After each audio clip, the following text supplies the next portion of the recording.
సఖీ కార్యక్రమానికి తిరిగి స్వాగతం. కొంతమందితో మనం ఏళ్ల తరబడి కలిసి ఉన్నా వాళ్ళు మనకి ఆత్మీయులుగా అనిపించరు. కొందరితో తొలి మాటతోనే వీళ్లతో మనకేదో ఆత్మీయ బంధం ఉన్నట్లు అనిపిస్తుంది.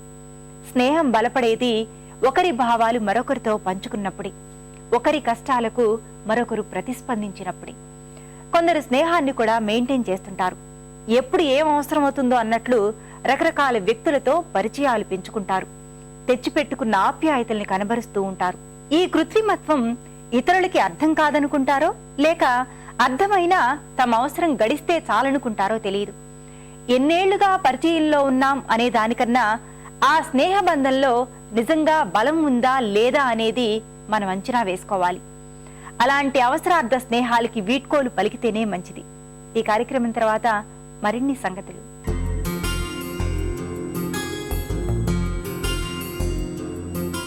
నమస్కారం. మహిళలకు ఉపాధి అవకాశాల గురించి వివరించే ఆమె కార్యక్రమానికి స్వాగతం.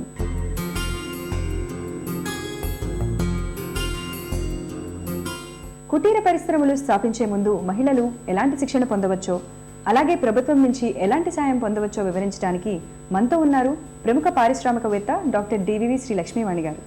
నమస్తే మేడం. నమస్తే. ఇప్పుడు గృహిణులు చిన్న చిన్న కుటీర పరిశ్రమలు పెట్టుకోవడానికి గవర్నమెంట్ ఏమైనా స్పెషల్గా ట్రైనింగ్ ప్రోగ్రామ్స్ ఏమైనా ఇస్తుందా?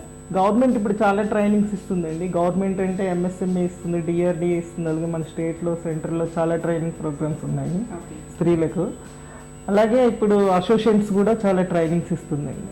ఓకే మేడం, మరి ట్రైనింగ్ పీరియడ్ ఎంతకాలం ఉంటుంది, ఎన్ని రోజులు ఉంటుంది, అండ్ ఎలా అప్రోచ్ అవ్వాలి, ఎలిజిబిలిటీ కూడా ఎలా ఉంటుంది? ఈ ట్రైనింగ్ ప్రోగ్రామ్కి ఎలిజిబిలిటీ ఉంటుంది. వాళ్ళు ఏంటంటే ఇప్పుడు గవర్నమెంట్లో ఎంఎస్ఎంఈ, డిఆర్డీఏ ఇలాగ స్టేట్ గవర్నమెంట్లు ఇట్లా ఉన్నాయి. గవర్నమెంట్లో ఏంటంటే ఈ ట్రైనింగ్ ప్రోగ్రామ్ ఇచ్చే ముందు పేపర్ యాడ్ ఇస్తారు. ఆ పేపర్ యాడ్ చూసి కొంతమంది జాయిన్ అవుతారు. అట్లాగే ఇప్పుడు మాలా ఇండస్ట్రీ వాళ్ళు లేదంటే కొంతమంది తెలిసిన వాళ్ళు చూసి కొందరు ఇట్లా ఎంఎస్ఎంఈ ఉంది వెళ్ళండి, వాళ్ళ డైరెక్టర్ని ఎవరినో కలవండి, కమిషనర్ లేదంటే డిఆర్డీఏ వాళ్ళు కలవండి అట్లా అని చెప్తారు. అదే కాకుండా మళ్ళీ అసోసియేషన్స్ కూడా ఇప్పుడు ట్రైనింగ్ ఇస్తున్నాయి.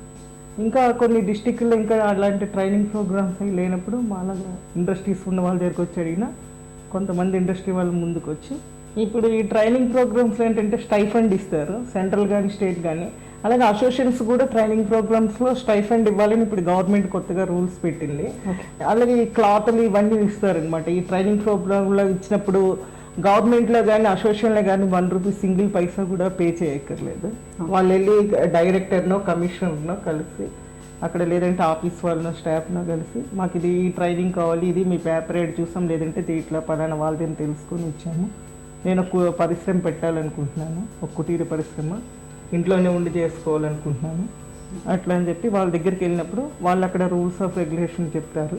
అసోసియేషన్ అయితే స్టడీ ఏం అడగదు, గవర్నమెంట్ అయితే కంపల్సరీ 10th క్లాస్ ఇది ఉండాలండి. అయితే స్టైఫండ్ ఇస్తారు. గవర్నమెంట్ అయితే 750 అప్ టు 1000 వరకు ఉందనుకుంటాను నాకు తెలిసినంత వరకు. అట్లాగే ఇప్పుడు అసోసియేషన్ ఇచ్చే ట్రైనింగ్స్లో అయితే 2000 వరకు కూడా ఉందండి. వాళ్ళకి స్టైఫండ్ ఇవ్వాలి. ఎందుకంటే వాళ్ళు అట్లాగే కొన్ని డిస్టిక్లో అయితే హాస్టల్స్ కూడా ఉన్నాయి. వాళ్ళకి ఇప్పుడు స్త్రీలకి ఫెసిలిటీస్ ఉన్నాయి, హ్యాండ్లూమ్ టెక్స్టైల్ పార్క్స్ ఏంటి. ఇప్పుడు అది కొన్ని ట్రైనింగ్స్ అయితే 3 to 6 months ఉంటుంది, కొన్ని ట్రైనింగ్స్ అయితే 45 days ఉంటుంది, కొన్ని ట్రైనింగ్స్ అయితే 1.5 months to 2.5 months ఉంటుంది. ఓకే, అది వాళ్ళు ఇచ్చే ట్రైనింగ్ బట్టి ఉంటుందండి. ఓకే మేడం, మరి ప్రభుత్వం ఇచ్చే సబ్సిడీలు ఎలా ఉంటాయి మేడం ఈ కుటీర పరిశ్రమలకి? ఇప్పుడు సబ్సిడీలు అంటే ఇప్పుడు చాలా అవకాశాలు వచ్చాయండి. స్త్రీలకి చాలా ఎక్కువ ఉందన్నమాట. ఆ సబ్సిడీలు ఎట్లా అంటే ఇప్పుడు మనకి స్టేట్లో ఉంది, స్టేట్లో కరెంట్లో సబ్సిడీ ఉంది, బిల్డింగ్ కన్స్ట్రక్షన్లో ఉంది. నెక్స్ట్ ఏంటంటే అప్ టు 25% వరకు స్త్రీలకి సబ్సిడీ. ఇప్పుడు మన మిషనరీ మీద కానీ బిల్డింగ్ మీద కానీ వాటి మీద అప్ టు 1 crore అయితే 25 lakhs ఇస్తున్నారు. ఓకే, అదే 1 crore బిలో అయితే 20 lakhs అట్లా ఇస్తున్నారండి. అట్లాగే ఇప్పుడు మనకి సెంట్రల్ గవర్నమెంట్ కూడా మిషనరీది ఇస్తుంది. మిషనరీది ఎట్లా అంటే 15% ఇస్తుంది అప్ టు 1 crore అయితే. అలాగే ఇప్పుడు స్త్రీలకి పావలా వడ్డీ కూడా అది అప్ టు 5 crores వరకు ఇస్తుంది. అట్లాగే వ్యాట్ కూడా వాళ్ళకి ఇప్పుడు లేడీస్కి పెట్టే స్త్రీలకి అది కూడా రిటర్న్ వస్తుంది. ఇలాగ ఎన్నో చాలా ఉన్నాయండి. ఎందుకంటే అన్నీ ఇస్తున్నారు కనుక మనకి ఎటు చూసుకున్న ఒక యూనిట్ పెట్టాలంటే మనకి మళ్ళీ 40-50% రిటర్న్ వచ్చేస్తుంది. మళ్ళీ ఈ పావలా వడ్డీ వల్ల ఏంటంటే మనకి బ్యాంక్లో ఓన్లీ మనము తెచ్చుకున్నదే కట్టినట్టు ఉంటుంది. ఎట్లాగో మనకి లాభాలు వస్తాయి. బిజినెస్ పెట్టాక మనం అది సాధించాలనుకుని ముందుకు వెళ్ళేటప్పుడు మాత్రం ఆ బిజినెస్లో కంపల్సరీ లాభం అనేది వస్తుంది కనుక ఆ లాభంలో పావలా వడ్డీ పెద్ద ఈ కష్టమే కాదు. అది కడితే మనకి ఎంత మిగులుతుంది? వాళ్ళు ఇచ్చిన మనకి మిషనరీ మిగిలిపోతుంది, బిల్డింగ్ మిగిలిపోతుంది. ఇవన్నీ కూడా చూసుకుంటే మనకి 40-50% వరకు గవర్నమెంట్ నుంచి మనకి రిటర్న్ వచ్చేస్తుంది, సహాయం వస్తుంది. ఓకే మేడం, ఒక్కసారి కుటీర పరిశ్రమ స్టార్ట్ చేసిన తర్వాత ప్రోడక్ట్స్ అన్ని బాగా క్లిక్ అయ్యి మార్కెట్లో ఒక్కసారి సక్సెస్ అయిన తర్వాత ఈ బిజినెస్ ప్రాఫిట్స్ ఎంతవరకు వస్తాయి, టర్న్ ఓవర్ ఎలా ఉంటుంది? ప్రాఫిట్ అంటే అది లాభాలు చాలా బాగా వస్తాయండి. అది మనం కష్టపడి మనం బిజినెస్ అది డెవలప్ చేసుకునే దాన్ని బట్టి ఉంటుంది. ఓకే, అట్లాగే టర్న్ ఓవర్ కూడా మనకి, ఎందుకంటే టర్న్ ఓవర్ మెయిన్ పెంచుకుంటూ పోవాలి. టర్న్ ఓవర్ పెంచుకుంటేనే మనకి బ్యాంక్ నుంచి రుణం బాగా వస్తుంది. టర్న్ ఓవర్ ఎప్పుడైతే తగ్గిందో, ఒక 3 years మనం బాగా చేసి ఒక 1 year తగ్గినా మళ్ళీ బ్యాంక్స్ ముందుకు రావాలి లోన్ ఇవ్వడానికి. అది మనం టర్న్ ఓవర్ ఏదో విధంగా ఎంతో కష్టపడి అది టర్న్ ఓవర్ తగ్గుతుందన్నా సరే, అన్ సీజన్ అయినా సీజన్ అయినా సరే, అది టర్న్ ఓవర్ మనం చూసుకొని చాలా జాగ్రత్తగా అది పెంచుకుంటూ వెళ్తుంటేనే మెట్టు ఎక్కినట్టు ఉంటుంది. అక్కడి నుంచి వాళ్ళు కూడా బ్యాంకర్స్ నుంచి మనం లోన్ అడగడానికి బాగుంటుంది. అలాగే మెయిన్ ఐటీ, ఎందుకంటే మనం ఐటీ పెంచుకుంటూ పోవాలి. ఐటీ మనకి ఎప్పుడైతే తగ్గిందో మనకి ఏ బ్యాంకు కూడా మళ్ళీ ముందుకు వచ్చి పెద్ద లోన్ ఇవ్వలేదు. అదే మనకి ఐటీ పెరిగిపోతూ స్టెప్ బై స్టెప్ వెళ్తూ ఉంటే ఐటీని బట్టి మనకి 5 terms ఎక్స్ట్రా ఇస్తారు ఇయర్లీ మనకి. ఎందుకంటే ఇప్పుడు ఆ వచ్చి తెచ్చుకున్న వర్కింగ్ క్యాపిటల్ తెస్తాం మనం.